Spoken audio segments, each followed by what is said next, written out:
السلام علیکم ورحمۃ اللہ تعالی وبرکاتہ۔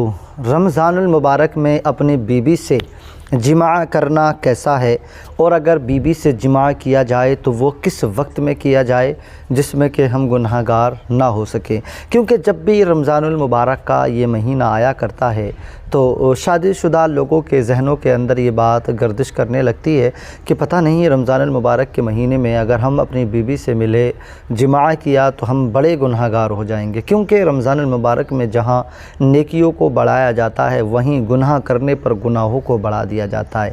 تو بس یہی باتیں اور یہی سوال ذہن میں گردش کرتا ہے کہ کہیں ہم نے رمضان المبارک میں اپنی بیوی سے جماع کر لیا تو ایسا نہ ہو اس کے کرنے سے ہمارے گناہ بڑھا دیے جائیں، اپنی ہی بیوی سے جماع کریں اور پھر بھی گناہ گار رہیں۔ ہاں، ایسا ہو بھی سکتا ہے، آدمی اپنی بیوی سے بھی جماع کر کے گناہ گار ہو جاتا ہے، لیکن رمضان المبارک میں اگر آپ نے اپنی بیوی سے جماع کیا تو اس کے لیے آپ کیا کریں گے اور کس وقت میں کریں گے؟ اگر آپ نے یہ چھوٹی سی ویڈیو کو دیکھ لیا تو یقیناً آپ کے من کا جو یہ سوال ہے نا، اس کا جواب آپ کو مل جائے گا، اور پھر آپ نے کیا کرنا ہے وہ آپ اچھی طرح سے اس میں جان بھی لیں گے۔ دیکھیے، رمضان المبارک کے مہینے کا بھی آغاز ہے، پورا مہینہ ہے انشاءاللہ تعالی۔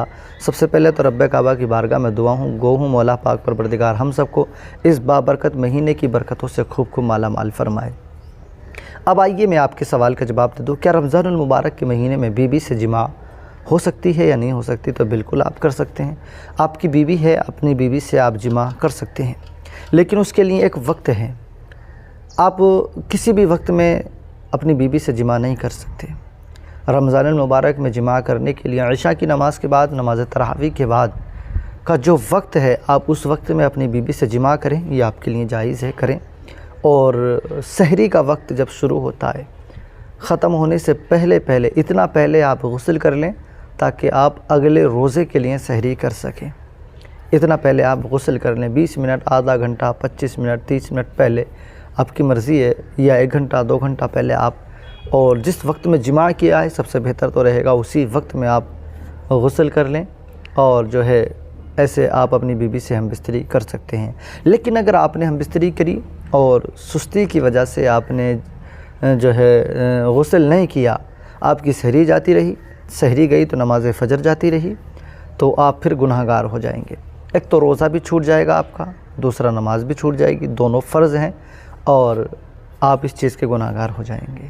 اسی لیے رمضان المبارک میں اگر آپ اپنی بیوی سے جماع کریں تو آپ کے لیے ضروری ہے کہ آپ جو ہے نماز تراویح کے بعد میں جماع کریں، اور فوراً اسی وقت میں آپ غسل کر لیں، اور پھر آرام سے سوئیے گا، عبادت کیجئے گا۔ صبح میں سحری میں آپ نے پھر سحری تناول کر کے اگلے روزے کا آپ نے جو ہے آغاز کر دینا ہے۔ یقیناً اگر آپ اس طریقے سے کریں گے تو آپ کو کوئی گناہ بھی نہیں ملے گا، اور روزے میں بھی کوئی کراہت نہیں آئے گی، آپ اپنی بیوی سے جماع بھی کر لیں گے۔ یہی طریقہ ہے جس سے کہ رمضان المبارک کے مہینے میں بھی بیوی سے جماع ہو سکتی ہے۔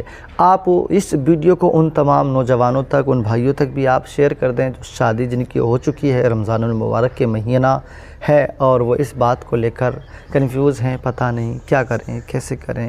اور صحیح بات ہے، جاننا بھی ضروری ہے، نہ جانے کسی وجہ سے اگر ہم سے کوئی گناہ رمضان المبارک میں ہو جائے تو یقین جانیں جیسے نیکیوں کی تعداد اللہ تعالیٰ اس مہینے میں بڑھا دیتا ہے، ویسے ہی گناہوں کی تعداد بھی بڑھا دیتا ہے۔ ایک گناہ کرنے پر، ایک نیکی کرنے پر جیسے اللہ تعالیٰ 70 کا، 90 کا یا اس سے بھی زیادہ کا ثواب دیا کرتا ہے، ویسے ہی گناہ کرنے میں بھی ملا کرتا ہے۔ تو ہمیں ان باتوں سے پرہیز کرنا چاہیے، ایسے گناہوں سے ہمیں بچنا چاہیے جس سے کہ ہمارے سر پر اور گناہوں کا بوجھ آ جائے، ہے نا۔ ہمیں ایسی باتوں سے بالکل پرہیز کر لینا چاہیے۔ رب کعبہ ہم سب کو عمل کی توفیق دے، اس برکتوں والے مہینے کی برکتوں سے، سعادتوں سے خوب مالا مال فرمائے، آمین۔ خدا حافظ۔